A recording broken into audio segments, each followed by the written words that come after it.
नमस्कार शेतकरी मित्रांनो, आपलं स्वागत आहे संदीप कृषी सेवा केंद्र यूट्यूब चॅनलवर। तर मित्रांनो, आज आपण महाराष्ट्रासह देशातील बदलत्या हवामान परिस्थितीबद्दल सविस्तर माहिती घेणार आहोत। जून महिन्याची सुरुवात झाली आहे आणि आता संपूर्ण राज्याचं लक्ष मान्सूनकडे लागलेलं आहे। अनेक भागात ढगाळ वातावरण, विजांचा कडकडाट, वादळी वारे आणि पूर्व मान्सून पावसाची जोरदार सुरुवात दिसून येत आहे। आज सकाळपासून महाराष्ट्रातील अनेक जिल्ह्यात मध्ये हवामानात मोठे बदल दिसून आले आहेत। विदर्भ, मराठवाडा, पश्चिम महाराष्ट्र आणि कोकणातील काही भागामध्ये ढगांची दाटी वाढलेली आहे। काही भागात हलका ते मध्यम पाऊस सुरू झाला आहे, तर काही ठिकाणी गारपिटीसह वादळी पावसाचा इशारा देण्यात आला आहे। भारतीय हवामान विभागाच्या ताज्या अंदाजानुसार पुढील काही दिवस महाराष्ट्रासाठी अत्यंत महत्त्वाचे ठरणार आहे, कारण केरळमध्ये मान्सून सक्रिय होण्यासाठी पोषक परिस्थिती निर्माण झाली आहे। दक्षिण अरबी समुद्रात ढगांची तीव्र वाढ होत असून मान्सूनची गती आता वाढताना दिसत आहे। केरळमध्ये अनेक भागात मुसळधार पाऊस सुरू झाला आहे। किनारपट्टी भागात मोठ्या प्रमाणात पावसाची नोंद होत आहे। हवामान विभागाच्या अंदाजानुसार पुढील 24 ते 48 तासामध्ये मान्सून केरळमध्ये अधिकृतरित्या दाखल होण्याची शक्यता आहे। महाराष्ट्रासाठी हे अत्यंत महत्त्वाचं कारण आहे, कारण केरळमध्ये मान्सून दाखल झाल्यानंतर पुढील काही दिवसात तो कर्नाटक, गोवा आणि नंतर महाराष्ट्राच्या दिशेने सरकत जातो। सध्या राजस्थान, मध्य प्रदेश, छत्तीसगड आणि ओडिशा या राज्यामध्ये देखील मोठ्या प्रमाणात वातावरणीय बदल दिसत आहेत। काही भागामध्ये रेड अलर्ट जारी करण्यात आले आहेत। धुळीची वादळ, जोरदार वारे आणि मुसळधार पावसाचा इशारा देण्यात आलेला आहे।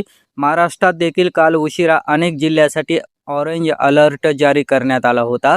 काही भागात अचानक मुसळधार पाऊस पडला, ओढे नाले वाहू लागले, अनेक गावामध्ये विजांचा कडकडाट आणि वादळी वाऱ्यांचा अनुभव नागरिकांना आला। जून महिन्याचा पहिला दिवस असल्यामुळे वातावरणात वेगाने बदल होत आहेत। पूर्व मान्सून पावसाची ताकद आता वाढू लागली आहे। विशेष म्हणजे यंदा वातावरणातील प्रणाली सतत सक्रिय राहिल्यामुळे राज्यातील अनेक भागामध्ये सरासरीपेक्षा चांगल्या पावसाची शक्यता व्यक्त केली जात आहे। आता आपण जिल्हानिहाय अंदाज पाहूया। विदर्भाबद्दल बोलायचं झालं तर नागपूर, भंडारा, गोंदिया, चंद्रपूर, गडचिरोली, वर्धा, यवतमाळ, अमरावती, अकोला आणि बुलढाणा या भागात ढगाळ वातावरण राहणार आहे। काही भागात दुपारनंतर मेघगर्जनेसह पावसाची शक्यता आहे। विशेषतः चंद्रपूर आणि गडचिरोली भागात विजांचा कडकडाट आणि जोरदार वाऱ्यासह पाऊस पडू शकतो। शेतकरी बांधवांनी शेतातील कामे काळजीपूर्वक करावीत। मराठवाड्यातील लातूर, धाराशिव, बीड, परभणी, हिंगोली, नांदेड, जालना आणि छत्रपती संभाजीनगर जिल्ह्यामध्ये पुढील काही दिवस वातावरण अस्थिर राहण्याची शक्यता आहे। दुपारनंतर अचानक ढगांची वाढ होऊन विजांसह पाऊस पडू शकतो। लातूर आणि बीड जिल्ह्यात काही भागात गारपिटीची शक्यता हवामान मॉडेलने दर्शवलेली आहे, त्यामुळे शेतकरी बांधवांनी काढणी केलेला माल सुरक्षित ठिकाणी ठेवावा। पश्चिम महाराष्ट्रात पुणे, सातारा, सांगली, कोल्हापूर आणि सोलापूर जिल्ह्यामध्ये पुढील आठवड्यापासून पावसाची तीव्रता वाढण्याची शक्यता आहे। घाटमाथ्यावर ढगांची गर्दी वाढू लागली आहे। सोलापूर जिल्ह्यात काही भागात स्थानिक वातावरणामुळे सायंकाळी पाऊस पडू शकतो। विशेषतः माढा, करमाळा, बार्शी आणि दक्षिण सोलापूर भागात विजांसह पावसाचा अंदाज आहे। कोकण विभागाबद्दल बोलायचं झालं तर रायगड, रत्नागिरी आणि सिंधुदुर्ग या भागात पावसाचा जोर दिवसेंदिवस वाढताना दिसेल। 8 तारखेपासून या भागात मुसळधार ते अतिमुसळधार पावसाची शक्यता आहे। रत्नागिरी आणि सिंधुदुर्ग जिल्ह्यात काही भागात अतिवृष्टी होऊ शकते, त्यामुळे नदीकाठच्या गावांनी सतर्क राहण्याची गरज आहे।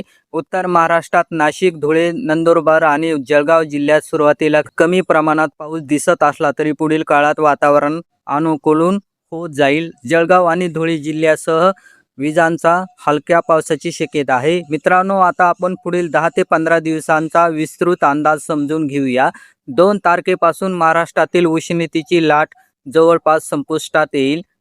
ढगाळ वातावरण वाढेल आणि तापमानात वाढ जाणवेल। अनेक भागात सायंकाळी विजांचा कडकडाटासह पाऊस पडेल। 3 तारखेपासून दक्षिण कोकणात पावसाची तीव्रता वाढण्याची शक्यता आहे। गोवा किनारपट्टी आणि दक्षिण महाराष्ट्रात वातावरण अधिक सक्रिय होईल। 4 आणि 5 तारखेला मराठवाडा आणि विदर्भात पूर्व मान्सून पावसाचा जोर वाढेल. विशेषतः रात्रीच्या वेळी पावसाचे प्रमाण जास्त राहण्याची शक्यता आहे. 6 तारखेपासून दक्षिण महाराष्ट्र, दक्षिण मराठवाडा आणि कोकणात पावसाचे मोठे क्षेत्र विकसित होण्याची शक्यता आहे.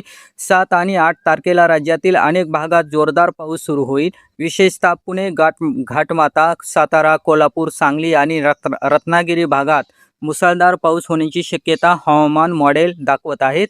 9 आणि 10 तारखेला मराठवाडा, विदर्भ आणि पश्चिम महाराष्ट्रात पावसाचा जोर अधिक वाढेल. अनेक जिल्ह्यांमध्ये सलग पाऊस पडण्याची शक्यता आहे.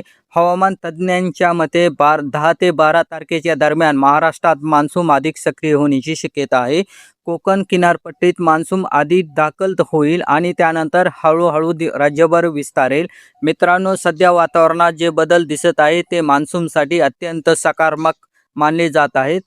समुद्रातील आर्द्रता वाढत आहे. ढगांची निर्मिती जलद गतीने होत आहे. अरबी समुद्रातून येणारे वारे आता अधिक सक्रिय झाले आहेत. त्यामुळे किनारपट्टी भागात मुसळधार पावसाची शक्यता अधिक आहे. यंदा जून महिन्यात विदर्भ आणि दक्षिण मराठवाड्यात चांगला पाऊस होण्याची शक्यता हवामान मॉडेल दर्शवत आहेत. काही भागात मात्र पावसाचे प्रमाण तुलनेने कमी राहू शकते. त्यामध्ये उत्तर नाशिक, पश्चिम जळगाव, धुळे आणि काही प्रमाणात अहिल्यानगर जिल्ह्याचा समावेश होतो. परंतु एकूण परिस्थिती पाहता महाराष्ट्रात यंदा मान्सून समाधानकारक राहण्याची शक्यता आहे. शेतकरी बांधवासाठी काही महत्त्वाच्या सूचना. ज्या भागात विजांचा कडकडाट होण्याची शक्यता आहे त्या भागात शेतात काम करताना काळजी घ्या. वादळी वारे आणि गारपीट होण्याची शक्यता असल्यास काढलेला कांदा, हरभरा, गहू किंवा इतर माल सुरक्षित ठिकाणी झाकून ठेवा. फळबाग असलेल्या शेतकऱ्यांनी आंबा, डाळिंब, द्राक्ष, केळी आणि पपई पिकामध्ये योग्य आधार व्यवस्था तपासून घ्या. जनावरांना मोकळ्या मैदानात बांधू नका. विजापासून सुरक्षित अंतर ठेवा. पावसाआधी शेतीची मशागत, खत व्यवस्थापन आणि पेरणीपूर्वी तयारी पूर्ण करून ठेवावी. सोयाबीन, कापूस, तूर, उडीद, मूग यासारख्या खरीप पिकांच्या बियांची उपलब्धता तपासून घ्या. ज्या भागात पुरेसा पाऊस होईल त्या भागात शेतकरी खरीप पेरणीला सुरुवात करू शकतात. मात्र घाईघाईने पेरणी करू नये.